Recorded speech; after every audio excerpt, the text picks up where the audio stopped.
Pour chaque famille tibétaine du monde, la première chose à faire le matin est d'offrir aux divinités 7 bols d'eau pure, allumer une bougie au beurre et un bâtonnet d'encens.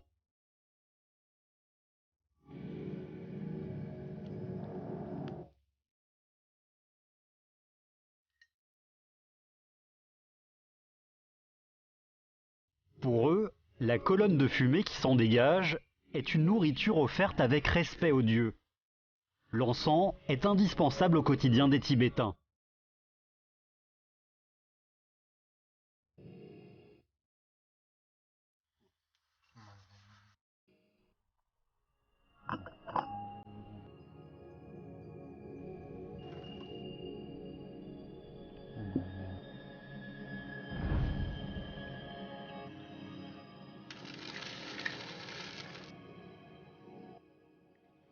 Ce matin, Tserin Dorje commence ses offrandes.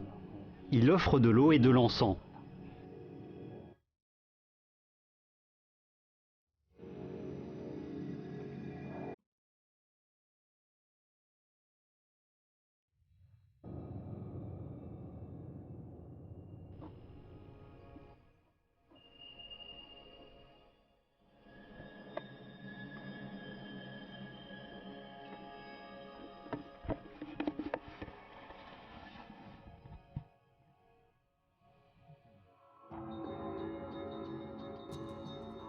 Beaucoup de gens pensent que les hauts plateaux neigeux sont effrayants.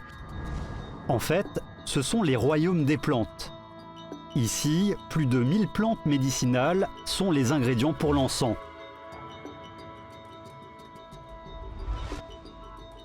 Bien que d'un aspect extérieur grossier, l'encens tibétain a des propriétés médicinales incomparables aux autres encens.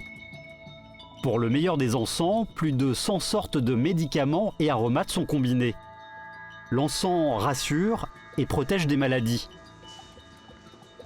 Pendant la crise du SRAS en 2003, un simple bâtonnet pouvait atteindre plusieurs milliers de yuan.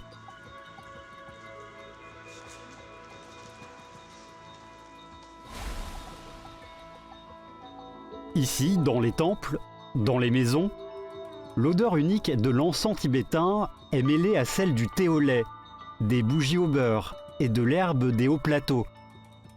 C'est la senteur mystérieuse du Tibet. Chaque personne, tous les jours, au moment du réveil et de l'offrande, pose sur l'autel de l'eau. Une fois l'eau finie d'être offerte, on allume de l'encens. Avant de se coucher, on en allume un peu aussi. Parfois, au milieu de la journée, si l'on ne se sent pas trop bien, que l'on a un petit rhume, ou bien si les yeux font souffrir, pour n'importe quelle douleur, on allume de l'encens. Allumer l'encens sert à exorciser. Il a un rôle de purificateur.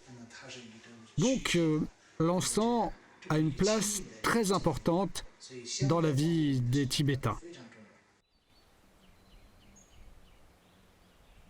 À 140 km au sud-ouest de Lhasa, sur la côte nord du fleuve Yarlung Zambo, au district Nimou, se trouve le village idyllique de Tonda. Situé à 3730 mètres, c'est l'un des lieux de production les plus célèbres d'encens tibétain. C'est aussi le village natal de l'inventeur de l'encens tibétain, Tonmi Sambota. Sur les 200 habitants du village, quasiment tous produisent de l'encens tibétain.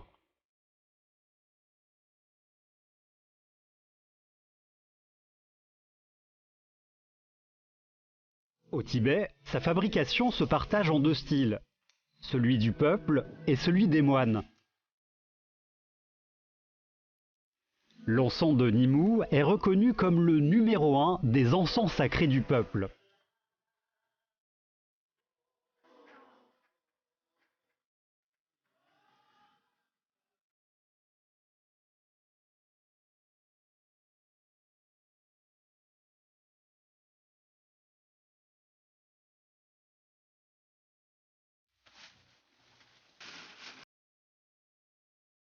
Une fois les prières terminées, Tserin Dorje commence à préparer les matières premières pour fabriquer l'encens tibétain.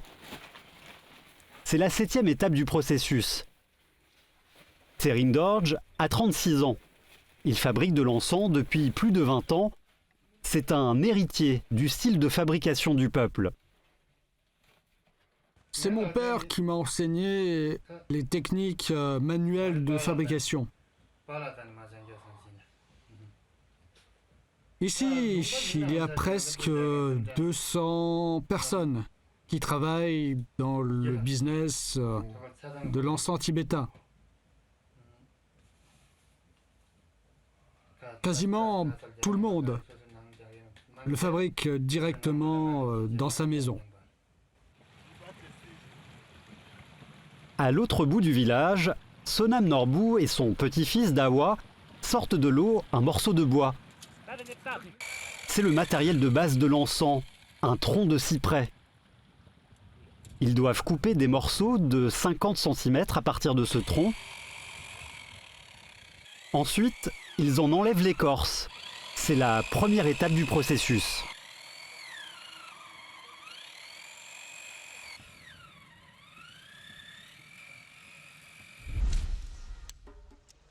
Sonam Norbu a 66 ans. Tout comme ses ancêtres, il a frappé des morceaux de bois toute sa vie.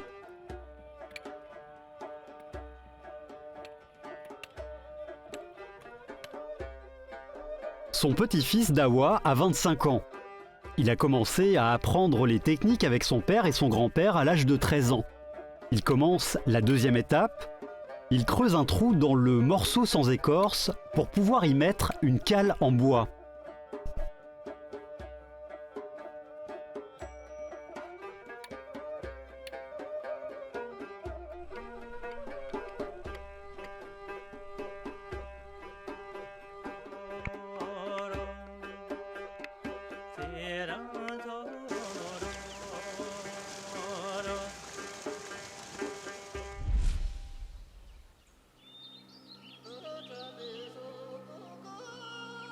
Les cyprès, rois, nobles, anciens, sont un symbole d'immortalité.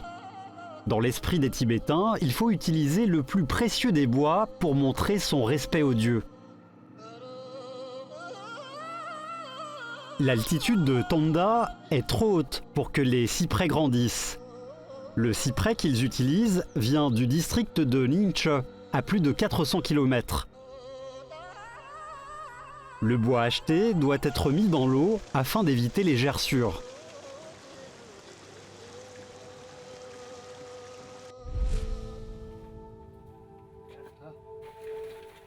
Sering-Dorje a déjà préparé les matériaux de base.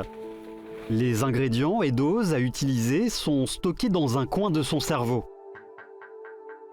Les matériaux qu'il utilise cette fois sont cardamome brune, longue husnée, petit coucou, fragrant de costus, nard, bois de santal, styrax, radix aucklandia, clous de girofle, absinthe argy, noix de muscade, aquilaria et bois de santal blanc.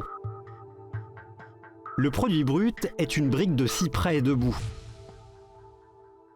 La médecine traditionnelle chinoise considère les gaz aromatiques du cyprès comme bactéricides, insecticides, pouvant guérir et préserver le corps. Faire brûler de l'encens nourrit les organes vitaux et ouvre l'esprit.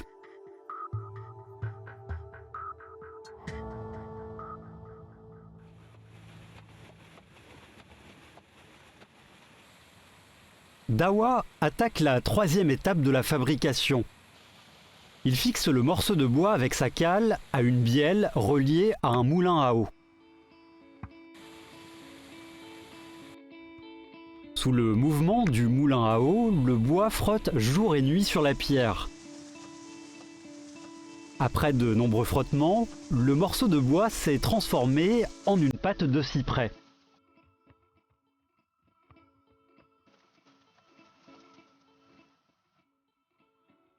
Durant le processus du frottement, afin d'éviter que la pâte ne s'assèche, il faut en continu rajouter de l'eau.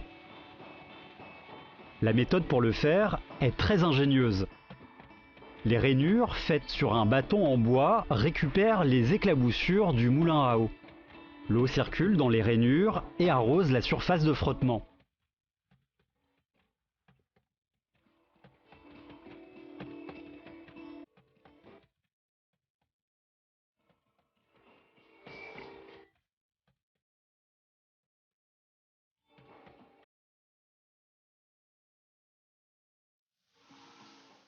L'eau est l'âme de Tanda. Elle s'écoule de la montagne en ruisseau et fait fonctionner les moulins à eau des 200 habitants. Ils ont conservé la technique ancienne de moulin sans clous. Tous les ans, après le 15e jour du Nouvel An tibétain, les moulins se mettent en route pendant 10 mois. Année après année, il en est ainsi.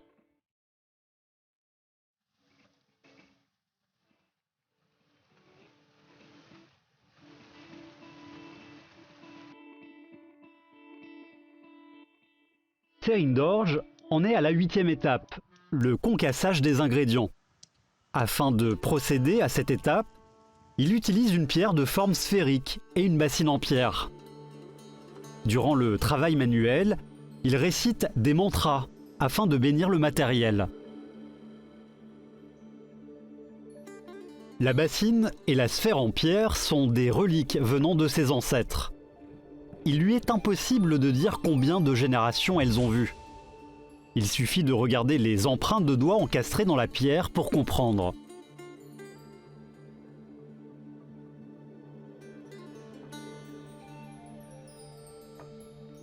Trois ans auparavant, Tsering Dorje a acheté une machine pour faire de l'encens. Malgré tout, il persiste à produire à la main. L'encens tibétain le fait vivre et en plus lui procure un sentiment de joie et un moment de partage avec les dieux.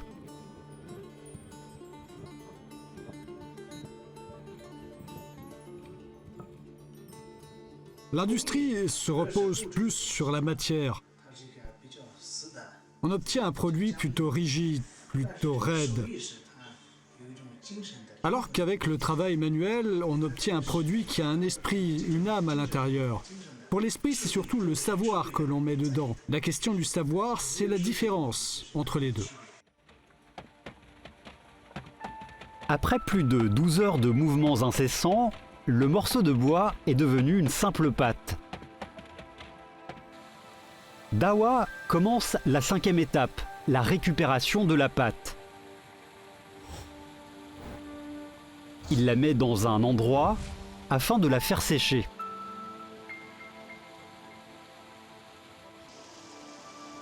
Après un deuxième frottement, la 6e étape commence, la fabrication des briques. Une fois sèche, une brique pèse environ 500 grammes. Il est dit qu'uniquement la brique produite à Tanda convient à la fabrication de l'encens tibétain. Certains ont essayé d'industrialiser la production d'encens, mais la pâte de cyprès obtenue n'a jamais pu devenir de l'encens tibétain.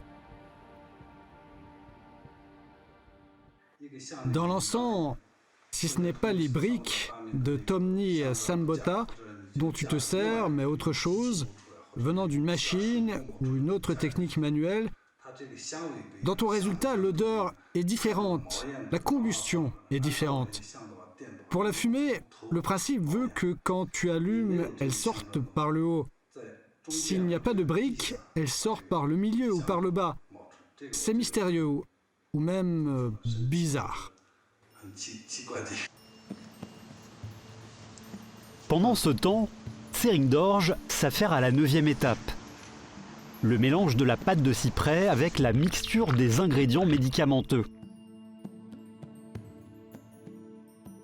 En accord avec les principes d'offrande, il faut laver ses mains et ses outils avant de commencer. D'une part, cela assure une meilleure qualité, et d'autre part, c'est se purifier de mauvaises intentions.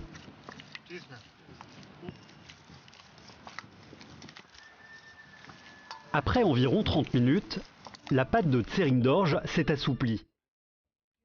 Ses mains sentent que la viscosité est parfaite. Cette étape est un vrai travail manuel, une expérience pour les doigts.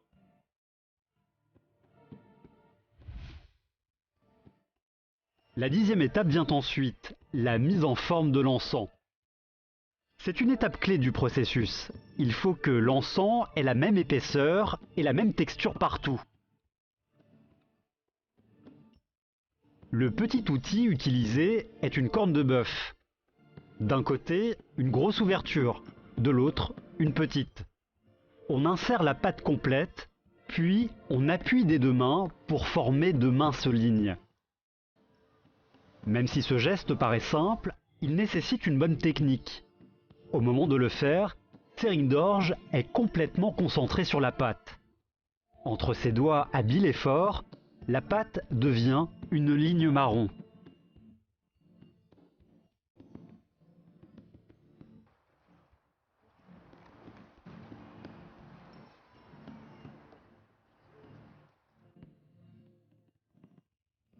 La 11e étape est le séchage. Selon les ingrédients, il faut faire sécher 2 heures au soleil ou bien 3 jours à l'ombre.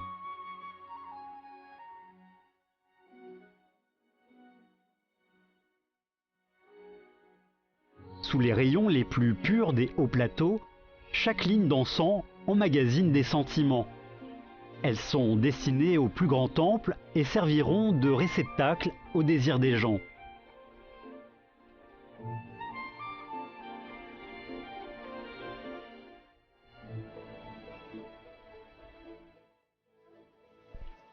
Lorsque le soleil se couche, Sering-Dorje rentre à la maison.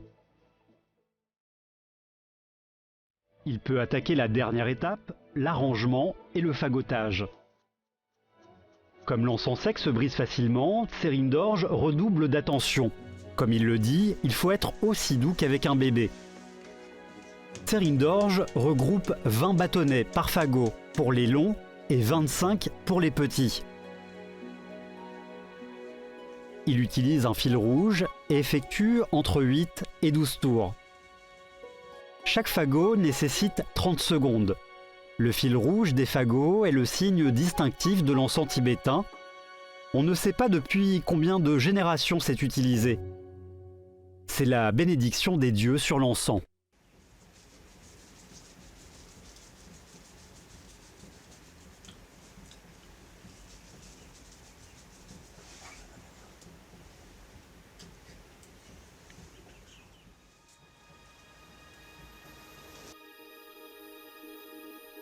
Les fagots sont ensuite soigneusement empilés dans l'endroit le plus propre de la maison. Comme l'encens est destiné à être offert aux divinités, il est strictement interdit de l'enjamber.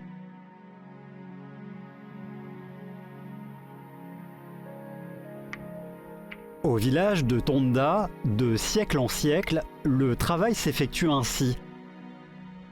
Des mains robustes et des cœurs fidèles dorlotent l'encens tibétain et transmettent l'âme de leur terre. Sering-Dorje peut produire jusqu'à 200 bâtonnets d'encens par jour. Selon les ingrédients, il les vend de 1 à 10 yuan.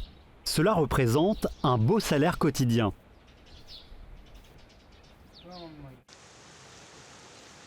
En 2006, il a dépensé 130 000 yuan pour construire ce bâtiment de 200 mètres carrés. C'est le fruit de son travail. Je suis passionné par mon travail. De une, car je ne travaille pas en usine. Et de deux, car ici, on donne de l'importance à notre travail. Ce n'est pas comme les autres, les tailleurs de pierre, les menuisiers, qui doivent partir pour gagner de l'argent. Le travail de la pierre est épuisant. Un travail comme le nôtre, on peut le faire de la maison. Pas besoin de s'inquiéter si on a à boire. Il suffit d'aller se servir en cuisine. De plus, concernant cette technique, ici, tout le monde apprécie. Personnellement, j'adore ça. Une fois le travail terminé, comme le matin, Sering-Dorje allume un bâtonnet d'encens pour conclure la journée.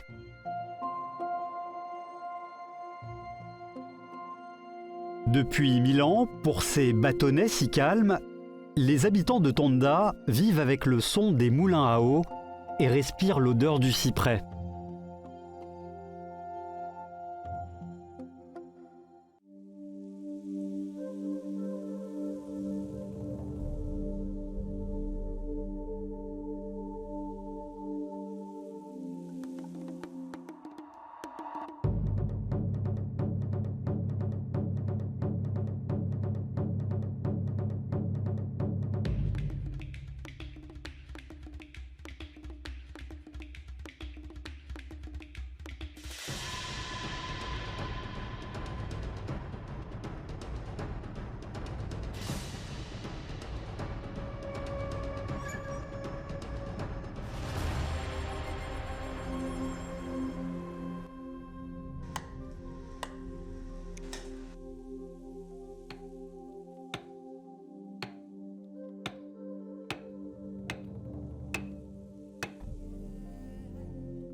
Ce jour-là, c'est le 15e jour du 3e mois du calendrier tibétain.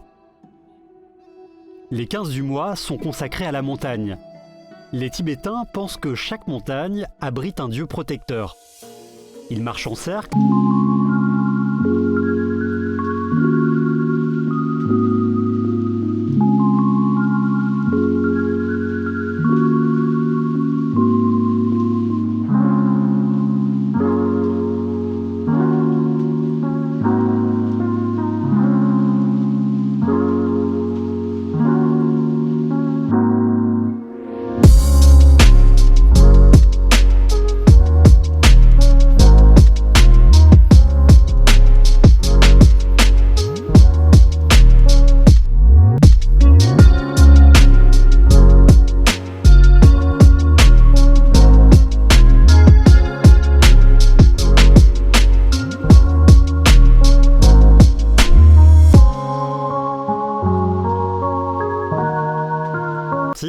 Est perpétrée jusqu'à aujourd'hui. Au 7e siècle, Tonmi Sambota a rapporté la technique de fabrication de l'Inde vers le Tibet. C'est ainsi qu'a débuté l'histoire de l'encens au Tibet. L'encens tibétain est très important pour les Tibétains. C'est un objet sacré. Au Tibet, les dieux sont très vénérés. On dit que chaque homme a son dieu. Qu'il y a un dieu de la maison, un dieu du village, un dieu pour chaque lieu. Il y a même un dieu pour les tribus. Donc le Tibet est une terre où les divinités sont nombreuses. Pour les dieux du peuple, les dieux de chacun, les dieux de la maison, du village, tout comme ceux d'autres endroits, pour tous, il y a un besoin d'encens, de fumée. La question de la fumée de sacrifice est très importante dans la vie quotidienne des Tibétains. Nous sommes à 100 km au sud-est de Lhasa, au temple Mandroling. Ce nom signifie « le continent de la libération ». Historiquement, ce temple était autrefois un centre d'études de la culture. Beaucoup ont appris ici les coutumes et médecines tibétaines. Les moines d'ici ne sont pas seulement des calligraphes, mais aussi des producteurs d'encens tibétains.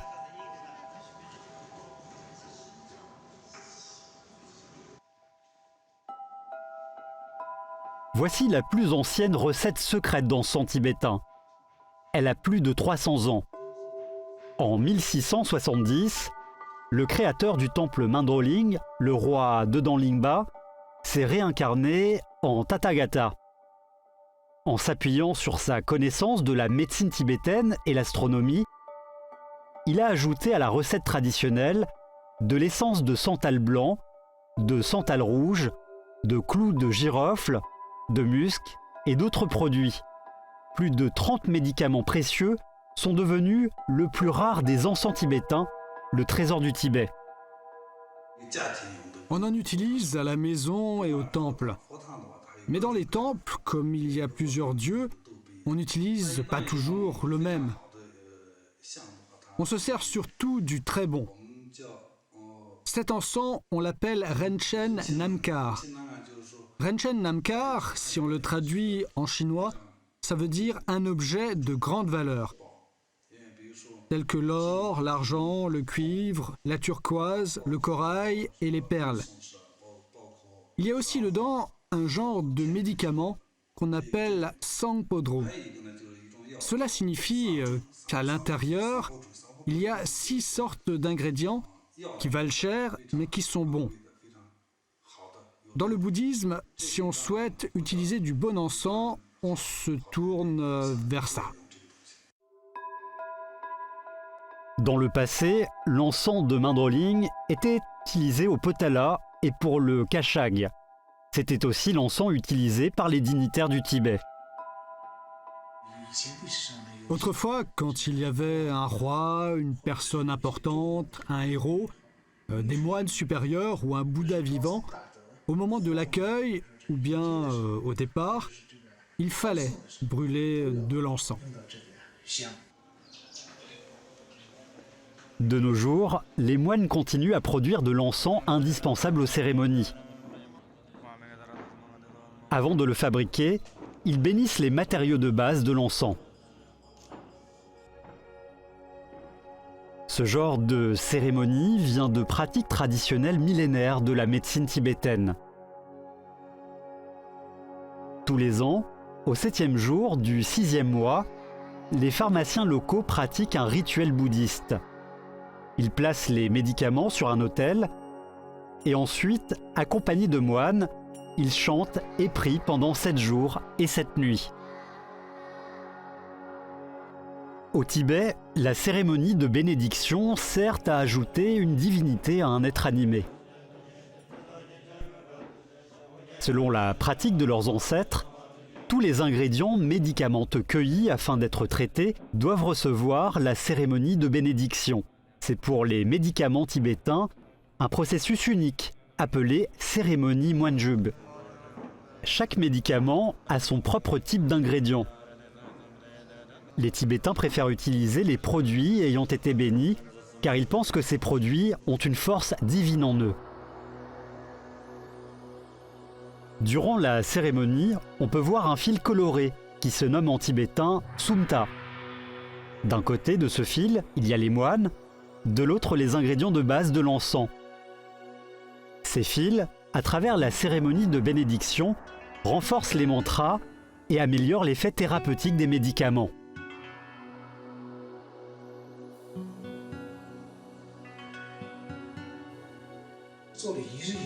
Seulement après la cérémonie, il y a une âme, un peu comme Bouddha ou Tanka, qui après la bénédiction ouverte a eu une âme. S'il n'y a pas de bénédiction ouverte, c'est juste un objet normal et l'odeur aussi est normale. À travers cette solennelle et mystérieuse cérémonie, les Tibétains ouvrent un dialogue entre la terre et le ciel, les hommes et les dieux. Au temple, un groupe de jeunes lamas utilise une technique traditionnelle pour broyer les matériaux déjà bénis. Ils concassent du safran, de la réglisse, de la longusnée, du styrax et autres plantes médicamenteuses précieuses. Une fois en poudre, le produit est mis de côté pour la prochaine étape. Ce travail de broyage peut prendre plusieurs jours.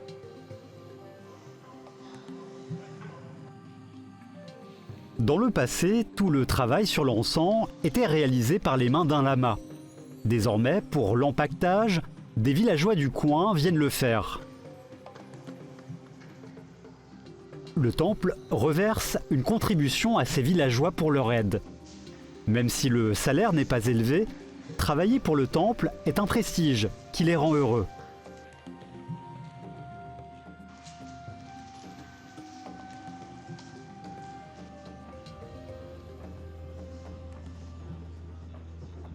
Au printemps, le temple Mandroling exhale l'odeur unique de l'encens tibétain. Cette odeur remplit depuis des centaines d'années les hauts plateaux neigeux.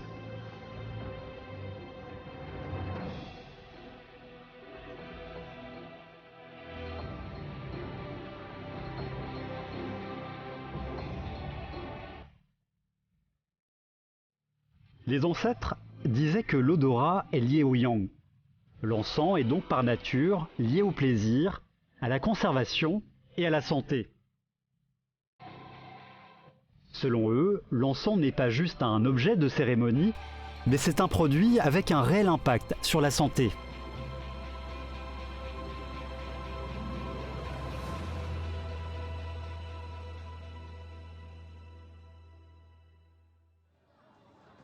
Ces dernières années, les touristes au Tibet ont augmenté.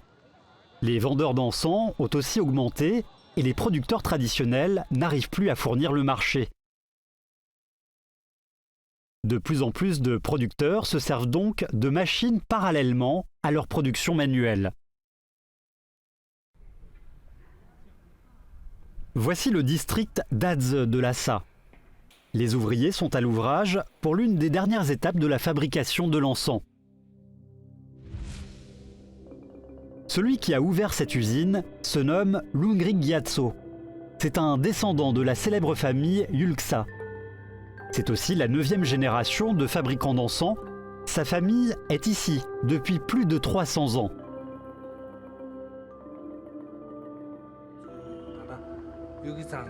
Dans la famille Yulksa, nous sommes bouddhistes depuis des centaines d'années. Avant, dans ma famille, nous avons eu plusieurs lamas, Bouddhas.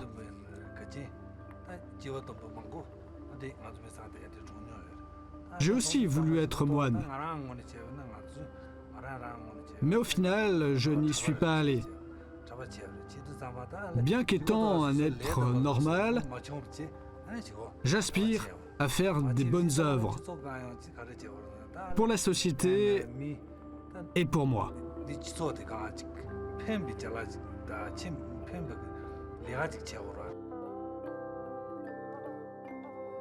Son grand-père était un médecin connu de la région, un homme pieux.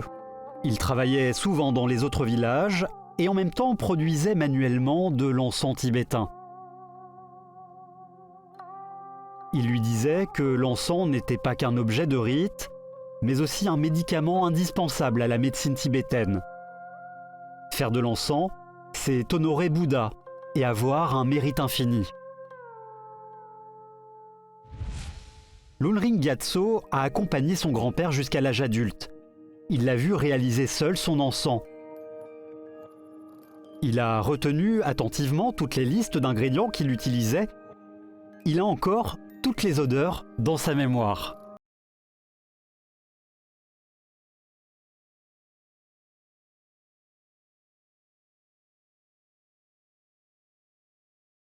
Cette odeur et son secret de fabrication sont restés dans la famille Yulksa. Il suffit que Lungrig Gyatso respire cette odeur pour penser à son grand-père.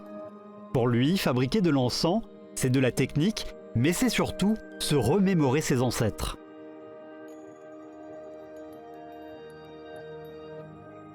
À l'heure actuelle, Lungrig Gyatso produit environ 80 sortes d'encens tibétains. Il a ouvert des franchises pour vendre ses produits partout en Chine et il exporte aussi vers l'étranger. Même si l'empaquetage est différent, l'âme de l'encens tibétain, lui, n'a pas changé. Il est comme la vie des Tibétains. Il se consomme, se multiplie et se réincarne.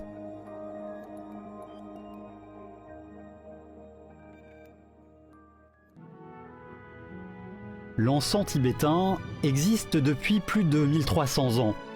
D'un lointain passé à maintenant, dans les rues de Lhasa, de nouveaux encens apparaissent. Peu importe que ce soit dans les temples, dans les maisons des locaux ou sur les routes, on peut sentir son odeur, riche en plantes.